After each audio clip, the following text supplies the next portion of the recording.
And so for us to look at the blade templating, we'll have to open the app, and then we are going to navigate to resources folder. Then from there we are going to go to views folder, and we click on the first welcome.blade.php.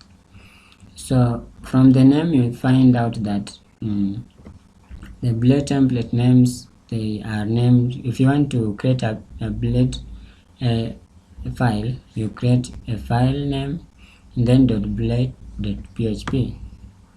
So for example, you see that is the styling. So let's run this app first so that you can see the functionality.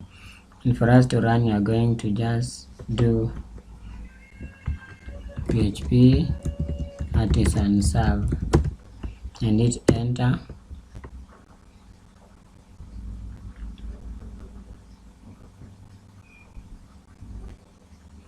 And the server is running at this local port 8000. So let's open the browser.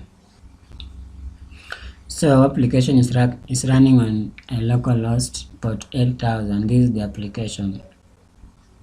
So let's see the blade template that is rendering this page. Let's take a look at the blade template that is rendering this page here. And for us to do that, we're going back to the text editor, and it is this welcome.blade.php.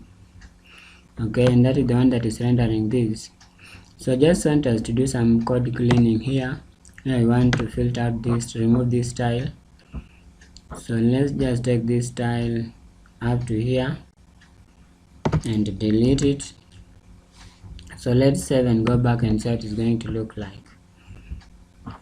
So let's refresh and see how it looks like right now after removing the styling.